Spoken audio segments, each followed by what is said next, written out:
Hey, I'm assuming that you clicked on this video because you want to improve yourself. And with all of this short form content on social media these days, I'm willing to bet that your attention span hasn't been stretched in a long time. So this video is gonna have basically no cuts. It's gonna be a very boring, very unstimulated video. That's partially because I'm lazy. But also, see if you can actually get through this video. Or is your attention span make you watch something else, some AI generated slop that just stimulates your brain and then makes your dopamine crash after. So try to get through this video, no skipping, no fast forward. See if your attention span can handle it. As a first step you can take. I'm willing to bet that you have no idea what Schrodinger's cat actually means. And that's not your fault. You see, pop culture usually depicts it like this.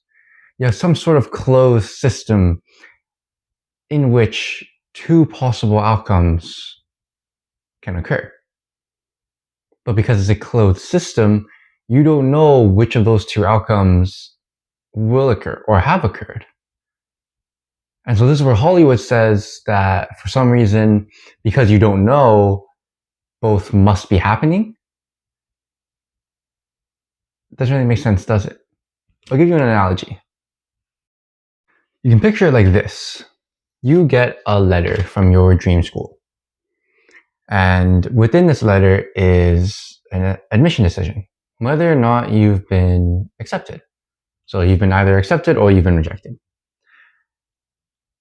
You don't know the outcome until you open this envelope.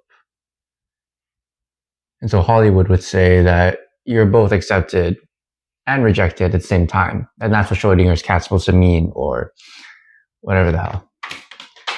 But that's not true. That is not the case. Schrodinger's cat is way more well thought out than that. And it makes a lot of sense. And I'll show you what Schrodinger's cat really means, or what it really is. The Schrodinger's cat actually goes something like this. You put a cat in the box. And with it is a quantum particle. With them both is a device that will detect radioactivity. And if it does, then it will break open a bottle of cyanide, therefore killing the cat. So this is going to be our cyanide. That's our particle. Note that in Schrodinger's original notes, he said that the device must be secured against direct interference from the cat. So, if this particle decays, and then me pressing the button means decays. Oh, the cat dies. So let's say the cat, whether it's alive or dead, directly depends on the state of the particle. So, the cat survives for as long as the particle does not decay. Say the cat directly depends on the state of the particle. So, where does this whole thing about the two possible outcomes play into Schrodinger's equation? Well, in quantum mechanics, there's a law that allows a particle to be in two states at the same time. It can be both decayed and not decayed. This is a law of superposition. This is the best way I can think of to describe superposition. When a particle moves through a world, it doesn't look like this, where you can clearly see the state or the position of the particle. Rather, it'll look like an area, like this, with all these different crests and troughs. This area defines the boundary of where the particle must be found. So the particle can be anywhere in here, and in either state, both decayed and not decayed. It is only when we take a specific measurement of the particle that we can see its state, whether it is decayed or not decayed. When we take a measurement of this area, it'll get condensed into a single particle like this. This area, which is Schrodinger's wave equation, defines the particle as it moves through time and space. But it can't give us an exact value for its position and its state. This is the law of superposition, because it allows the particle to be in both states at the same time. Now this gives us a whole new perspective. If we know that now the particle can be both decayed and not decayed, then a device can be both activated and not activated. And so the cat can be both alive and dead. And if we were to close the lid,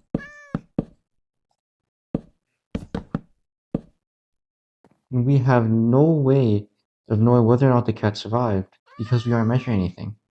We don't know what state anything's in, whether it's the particle or the device or the cat. This entire situation can be depicted as this area, which is Schrodinger's wave equation.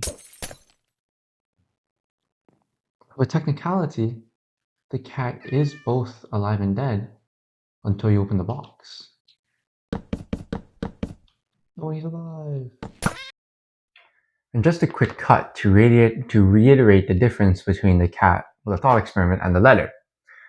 This letter has a predetermined outcome. You are either accepted or rejected, and reality is not shifting between the two before you open this letter. Knowing the truth does not change the fact. However, Schrodinger's cat is different because the cat relies on the state of the particle, and the particle is in two states at once. Here the cat is also in two states at once. The law of quantum mechanics allows the cat to be shifting through the two outcomes. Schrodinger originally came up with this thought experiment as a way to highlight the paradoxical nature of quantum mechanics.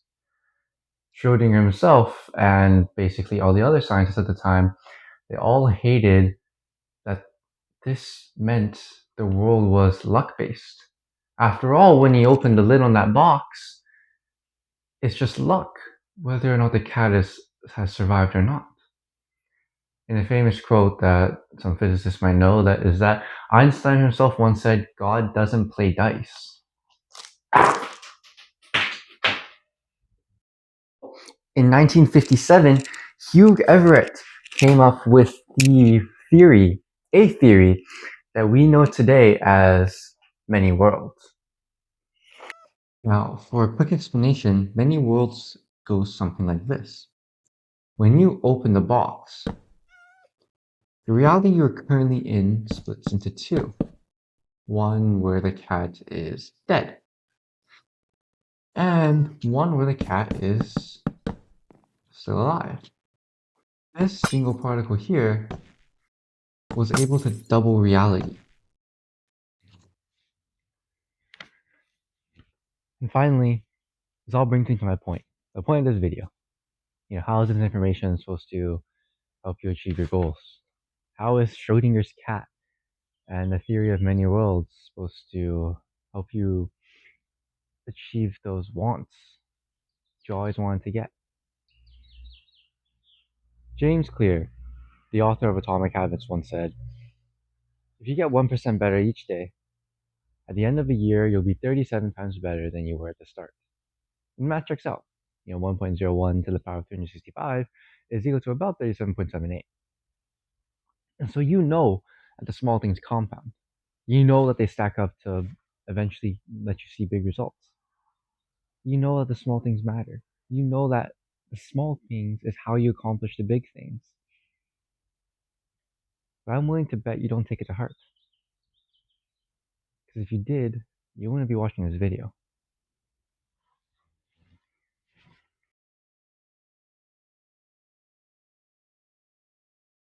And don't get me wrong, it's hard for me too.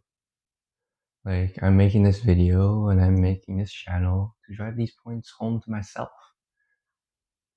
The point of this film is if there's all these particles, these tiny particles, that can have such a great effect on their environment that they can literally create new realities.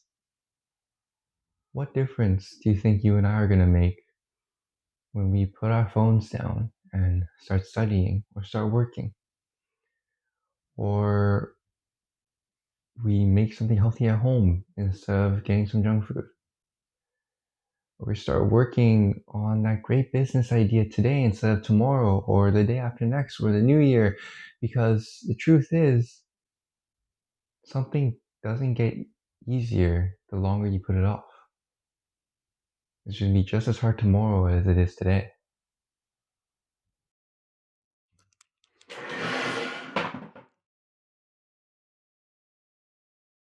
And I know that sticking to these small wins every day is exhausting. I know how hard it is to go to the gym consistently with discipline, even if you aren't seeing tangible results. But just like how you don't see the other realities the particle makes, the truth is that they're there. You don't see your progress, but it's there. The only difference is that you're going to see your progress. Sooner rather than later, all that hard work is gonna come into play. And by then, making all these small disciplined decisions again is gonna be a piece of cake for you. It's gonna be second nature. So you're gonna be a top 1% human. But it just takes that one first small step to get there.